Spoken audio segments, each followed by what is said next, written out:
Alright guys, this is part 2 of mastering audio for your video.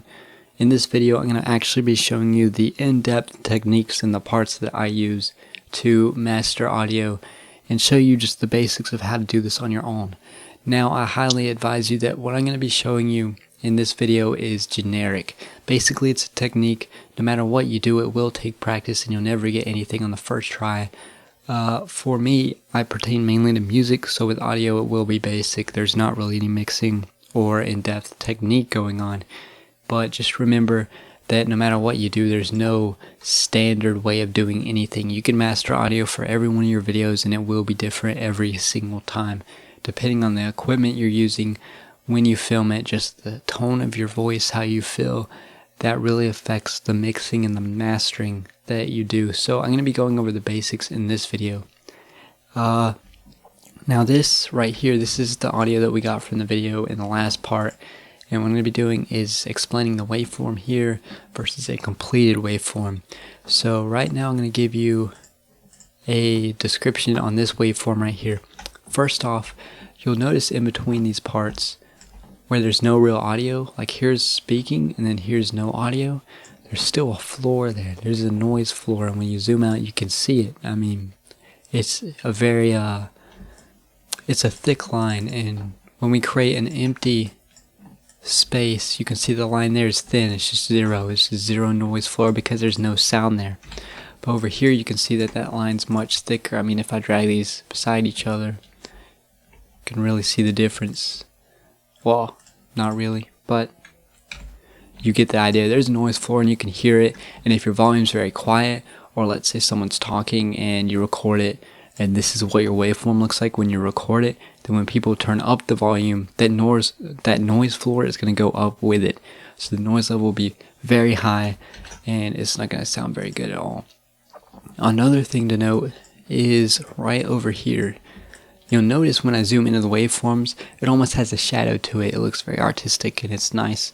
But here's the main thing. You see this right here and right here? This is sort of the meat of your sound. This is where your intense loudness comes from, where your higher frequencies really pop out. And look over here. You can see where it's just opaque. You can't see through the waveform. There's very little shaving up there at the top. There's very little peaks. But down here you can see right through it. I mean, you can tell. I can zoom up just a little bit. About right there. You can really see where all the actual part of the waveform is higher up, and you just have these little peaks at the bottom. And this is the main secret. This is where your main technique will come in when you master. And I'll talk about that in just a little bit. So now that you see the waveform before it's finished, I'm going to be showing you our goal, what we're trying to get in the finished waveform. So here it is. It's the finished audio. I'm zooming out just to make it easier for you to look at. But you can see first off that the peak, this is the top of the audio clip, and look at the waveform. It's like hitting the top of it. It's right there at it. Look at it. But now look at the bottom. This right here, this little thin line, if you can see that. Thin line right there, that's the border for this whole waveform. If you zoom out, you can see there's little space up here. I mean, it's just hitting that border. But down here, there's all this space. Nothing is hitting the border at the bottom. Same thing with the right channel. This is a mono channel, I believe. So these should both be exactly the same. They're identical. But look at that. It's hitting the top of the channel on so many peaks, so many waveforms. But down here, there's all this space. That's because there's very little low end. What we're going to be doing in this video is putting in a filter that gets rid of a lot of that low end, because many people listen to audio and many things on their phone are very small speakers. The fact that they have small speakers means that they can't process this low end anyway. So if you're putting it in, they're not going to hear it, but it's also going to be using energy, which surprisingly enough will drain your battery faster. Now we're not going to get into depth about power management in audio because of your videos, but it is important to remember that we are cutting out this low end because it just makes things sound better. It translates better. And this right here is a professional audio book, and they cut out the low end because they expect people to listen to it in the car, just through the radio, through different various speakers. So they did cut out the low end, and we're going to be doing that too. So what I'm doing is I'm jumping straight from the plugins that we got in the last video. If you have any plugins yourselves or just anything you like to use, that's totally cool. Right now I'm just doing like a basic sort of walkthrough on how to do this. So we have our Reaper plugins that we got from the last video. I'm going to be using Reaper. This works on anything. It's just amazing. This is the standalone version and it's great. What we're going to be doing is starting out by just printing the vocals without the noise. So what we're going to do is we're going to go up here to our noise floor. Let's just zoom up on it. And we're going to open up the plugin and we're going to go over here to mode and we're going to click subtract. Next we're going to click this little automatic profiling button and then click back to our track, and all we're going to do is just hit the space bar twice fairly quickly because we don't want to end up getting into this section, but we want to get enough of a profile that it will clear out a lot of this noise. Well, let's just go ahead and then I'll show you what it's doing. So that just took 2 seconds. What it does is it reads this and it takes those frequencies and it builds them up as a profile. So I'll unclick automatic, that way it will use this profile and it'll apply it to everything. So literally what it's doing is it's subtracting like 100k here and then a little bit of 5k up here.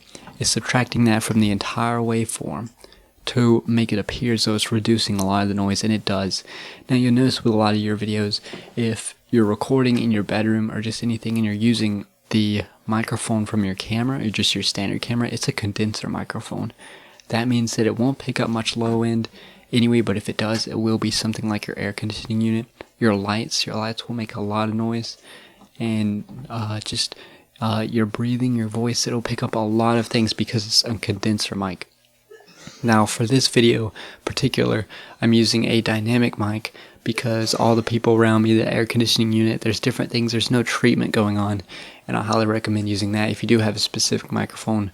But either way, when you listen back to it, you'll think that the noise you're hearing is very high up, when in reality you can actually see on this analyzer, this frequency analyzer, it's all built up higher from the low end, and all this really high end, like there's nothing up there at all, and the low end is built up.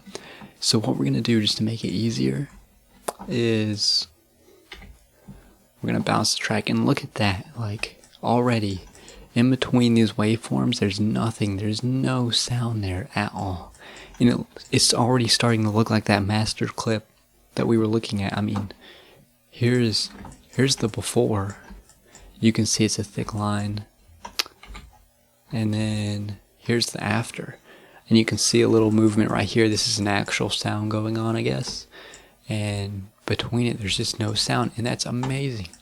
So what we're going to do here is go to bounce and then move bounce audio to new track. Depending on what workstation you're using, it really doesn't matter. The main thing that we're going for is that we're just applying an effect. In that case it's standard. We're not going to edit it, we're not going to take it away, so I figured I'd just bounce it and get it out of the way, and we'll just treat this like it's a new track. Now we're going to be applying the same effect again. This is Reaper, I use this a lot. What we're going to be doing is, let's listen to the track and let's apply a high pass filter. What this does is it gets rid of that low end that we saw in the master track.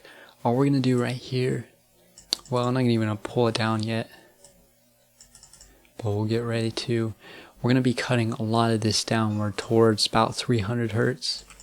It's a bit high, but what you want to really do is just listen to it, make sure things just don't sound really bassy, and basically here you're just using your ears and you're going to listen to what you want to come out of it. So I'm going to be applying it right here. Oh, you hate it. Don't move if you're having fun. Bam, did it. High five. So you can see that it's gotten rid of a lot of that low end, and that's very important. The main thing about this is that low end frequencies use more energy than anything else in the spectrum, which means that when we get rid of it, you can turn up the volume and make it sound much, much louder than it would if you wouldn't have removed those frequencies. Not only that, if I go down here, we'll make this flat. You can see these little frequencies here. It's about 20 hertz. This is just at the borderline of what a human can hear. It takes up the most energy, but if we don't get rid of it, listen to the clip, you can still see you can still see those frequencies going on, which is why we really need to remove it, because you can't hear it in the first place, but it takes up a lot of energy, which makes you think that your recordings sound quieter. And when people watch your video, they go from listening to this ad that sounds very loud, and then they think yours is quiet, even though it's just because there's a lot of low end that you didn't remove. Now, there's a lot we could go in with a little bit of EQ. We're just going to be applying a basic amount of EQ just so we can get this to stand out. Oh, you hate it. Don't move if you're having fun. Bam, did it. High five. There we go. You're so good. Ears down if you're done. So I've boosted just a little bit in the upper end to make it sound much closer, and I've added a little bit of that low end back. Let me do just a tad bit more. This is so it doesn't sound much like a radio or just a radio in general.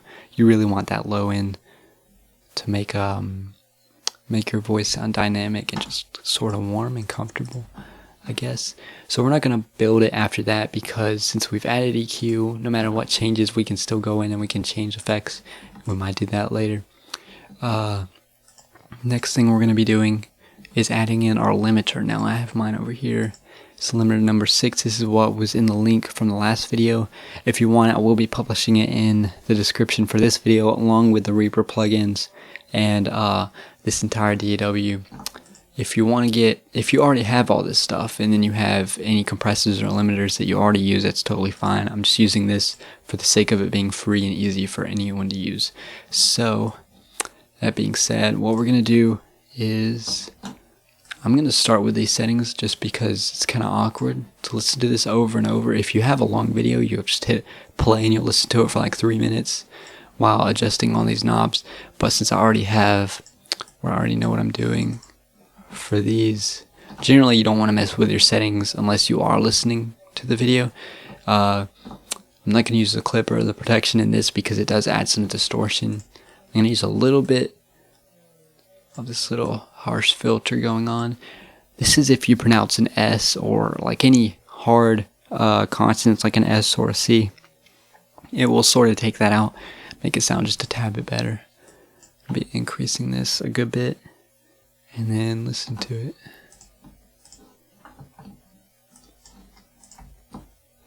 Oh, you hate it. Don't move if you're having fun. Bam, did it. High five.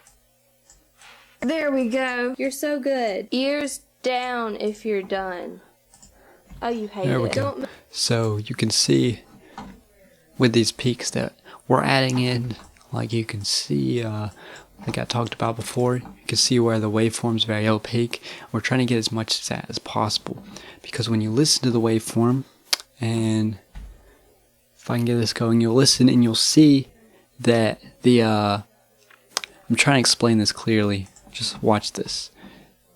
Oh, you hate it. You can see that the bars here are red, and I can't play it and point it out at the same time, or the audio is just going to continuously talk. But there's a peak there, and then there's these standard bars. Standard bars are more of the opaque version, and then those little bars above it, that's the peak. That's what these are. Now, our main objective here is to get to be opaque with these little bars more on the bottom. That way your audio is going to sound loud, but it's going to sound good, and you don't want it to distort. So those are just quick settings. It's very fast. Barely did anything to it.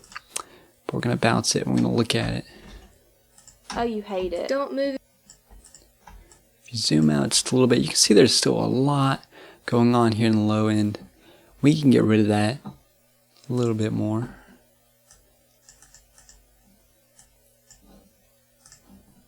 If I can,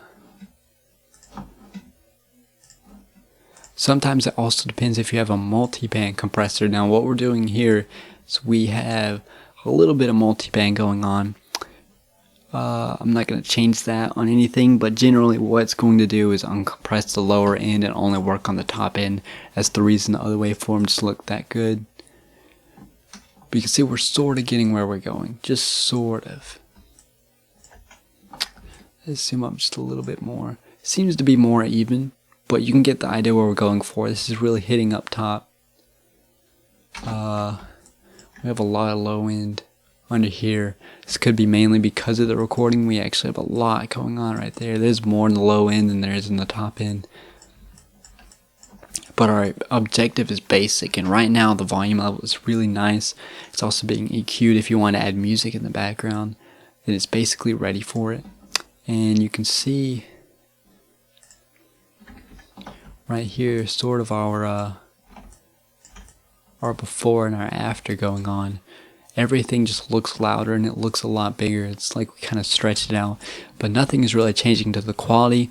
We're just taking what we have and we're really expanding it. You can see here, this little peak is just really thin. Up here it's pretty big. And this is just barely making it. It's not even touching the edge. And then over here it almost looks like it's clipping. If we zoom up, it's just really loud. It's really, look at that. It's very, very harmonic. That looks nice. Something we could work with and make it look really good. So this is a basic proportion for how to master the audio in that video. After you take this, you can go up here to File, Export to Sound File.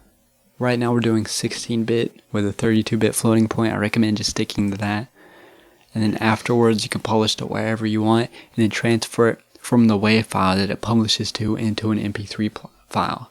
So after you do that, you're all set, and you can apply it as audio the same way you apply music to your video, and then just sync it up to the way you speak, and it will replace your current audio and make everything sound much more natural and much more professional.